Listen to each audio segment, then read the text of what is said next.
स्वागत छ तपाईहरुलाई ज्ञान भण्डार च्यानलमा। सबैभन्दा सिम्पल तरिकाबाट तपाईहरु नेपाली टाइपिङ कसरी गर्न सक्नुहुन्छ भनेर देखाउन गइरहेको छु। ओके, तपाईहरु नेपाली टाइपिङ कसरी पर्फेक्ट तरिकाले टाइपिङ गर्न सक्नुहुन्छ, इजी तरिकाले भनेर यो भिडियोमा म तपाईहरुलाई सिकाउन गइरहेको छु। त्यसको लागि चाहिँ तपाईहरुलाई यसलाई पहिला चाहिँ हामी पिन गरौँ हैन। मेरो अटोमेटिक हाइड हुने भाषा हैन।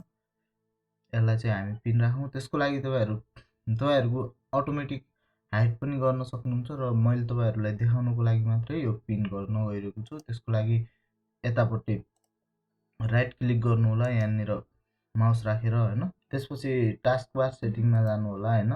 टास्कबार सेटिङमा यहाँ तपाईहरुलाई देखाइरहेको छ सेकेन्ड अप्सनमा automatically hide the taskbar in desktop mode भनेको छ।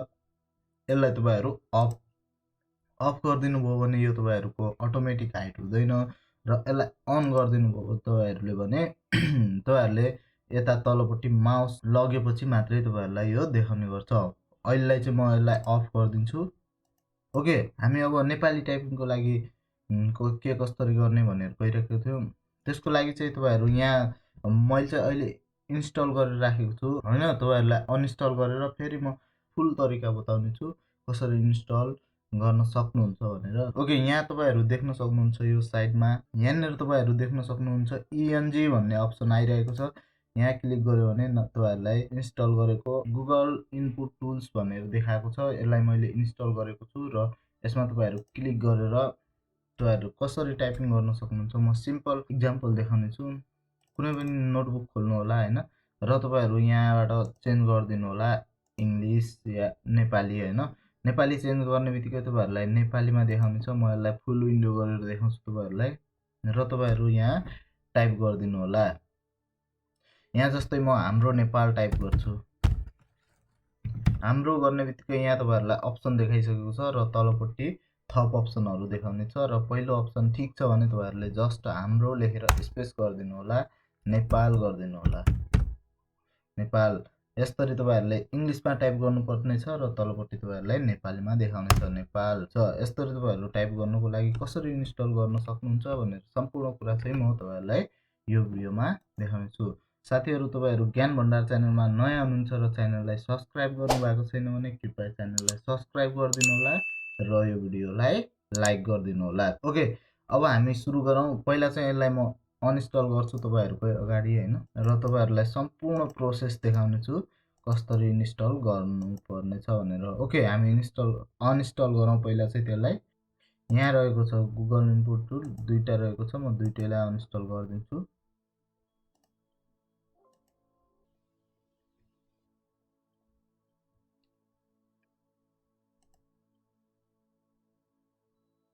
ओके, अनइन्स्टल भइसकेको छ। यहाँ तपाईहरु देख्न सक्नुहुन्छ अहिले कुनै पनि ल्याङ्ग्वेजको अप्सन तलपट्टि देखाएको छैन।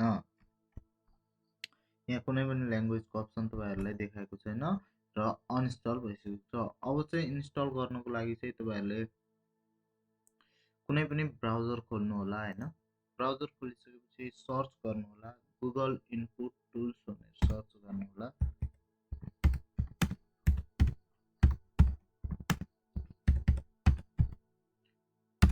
गुगल इनपुट टुल्स लास्टमा नेपाली राखिदिनु होला हैन।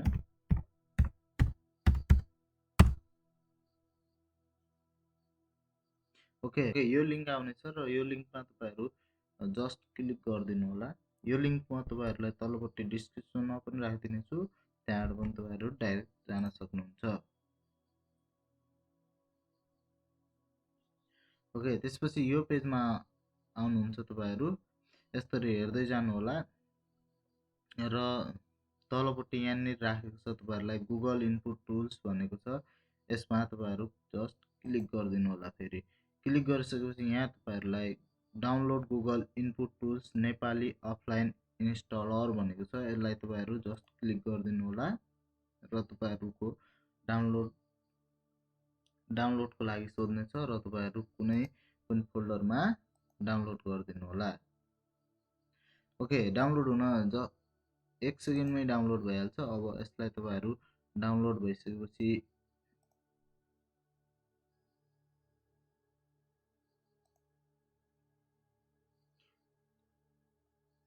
जिप फोल्डरमा डाउनलोड भएको छ। यसलाई राइट क्लिक गरेर एक्सट्र्याक्ट फाइल गरिदिनु होला। तपाईहरुसँग विनर छैन भने डाउनलोड गर्नु होला। र यतापट्टि हाम्रो गुगल इनपुट टुलको रेडी भइसकेको छ। क्लिक गर्नु होला र इन्स्टल गरिदिनु होला। यस गरिदिनु होला।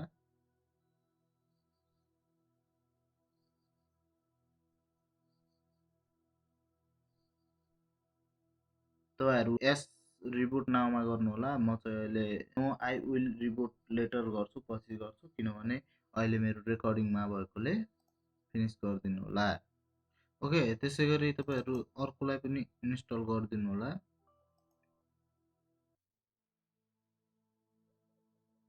ओके, इन्स्टल भइसकेको छ। फेरि यो पनि यसलाई पनि फिनिश गरिदिनु होला। र तपाईहरुलाई यहाँपट्टि एउटा बार देखाउँछ हैन, इंग्लिश नेपाली भनेर। त्यो देखाएन भने तपाईहरु सर्चमा जानु होला हैन। विन्डोको सर्चमा गएर तपाईहरु लेख्नु होला ल्याङ्ग्वेज बार। अनि यो चाहिँ तपाईहरुलाई युज ल्याङ्ग्वेज बार भन्ने अप्सन देखाउँछ। यसमा जस्ट क्लिक गरिदिनु होला। यहाँपट्टि तपाईहरुलाई चाहिन्छ भने चाहिँ यो साइडमा चाहिँ तपाईहरुलाई देखाएको हुन्छ। यो साइडमा चाहिँ अहिले देखाएको छैन। तपाईहरुलाई चाहिन्छ भने मात्रै गर्नु होला। अनि त्यसपछि चाहिँ यहाँ तपाईहरु यसमा टिक लागेको छ भने यसलाई हटाइदिनु होला। युज द डेस्कटप ल्याङ्ग्वेज बार भनेको छ, इज अवेलेबल भनेको छ हैन। यो अप्सनलाई चाहिँ तपाईहरु टिक लागेको छ भने जस्ट हटाइदिनु होला र तपाईहरुलाई यहाँ देखाउने छ। ओके, अब चाहिँ यहाँ तपाईहरुलाई देखाइसकेको छ नेपाली गुगल। अब चाहिँ तपाईहरु टाइप गर्न सक्नुहुन्छ। जस्तै अब म तपाईहरुलाई टाइप गरेर पनि देखाउने छु।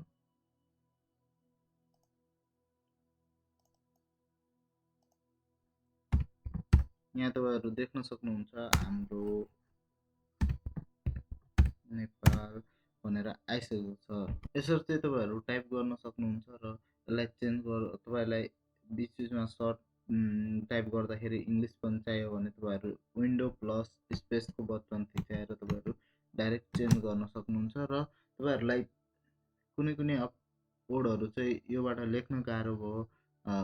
नर्मली लेख्न त एकदमै इजी हुन्छ हैन। तपाईहरुलाई कुनै कुनै वर्ड जस्तै ट लेख्नु परेमा तपाईहरुलाई सुरुमा कन्फ्युज हुन सक्छ र तपाईहरुलाई बिस्तारै लेख्दै जानुभयो भने थाहा हुन्छ हैन त्यो कुरा। तपाईहरु तर सुरुको चोटी युज गर्दै हुनुहुन्छ, कुनै कुनै कुराहरुमा कन्फ्युज हुन्छ र त्यस्तो बेला तपाईहरुले अर्को ल्याङ्ग्वेज पनि एड गर्न सक्नुहुन्छ। जस्तै यसमा क्लिक गर्नु होला र यता ल्याङ्ग्वेज प्रिफरेन्सेस भनेको छ, यसमा जानु होला। यसमा गइसकेपछि यहाँ तपाईहरुलाई एड ल्याङ्ग्वेज भनेको अप्सन देखाउँछ। यसमा जस्ट क्लिक गर्नु होला र यतापट्टि अब तपाईहरु सर्च गर्नु होला नेपाली। नेपाली सर्च गर्नु होला र यो तपाईहरुलाई नेपाली नेपाल भनेर देखाएको छ। यसमा क्लिक गर्नु होला र यहाँ तलपट्टि नेक्स्ट देखाएको छ। यसमा जस्ट क्लिक गरिदिनु होला। क्लिक गरिसकेपछि तपाईहरुलाई फेरि इन्स्टलको लागि रिक्वेस्ट गर्छ। यसलाई इन्स्टल गरिदिनु होला र तपाईहरुको यहाँ इन्स्टल भइसकेको छ। अब चाहिँ तपाईहरुलाई यहाँ तीनटा ल्याङ्ग्वेज देखाएको छ। यो नेपाली नेपाल यो चाहिँ गुगल इनपुट टुल्सको भइहाल्यो भने यो चाहिँ नेपाली नेपाल लेखेको छ, नेपाली किबोर्ड भनेको छ। यो चाहिँ तपाईहरुले प्रिटी फन्ट जस्तै सेम रहेको छ। र तपाईहरुलाई गुगल इनपुट टुल्सको ल्याङ्ग्वेज डाउनलोड गर्दाखेरि कुनै पनि समस्या भयो भने कमेन्ट गर्नु होला, म त्यसको रिप्लाई गर्नेछु।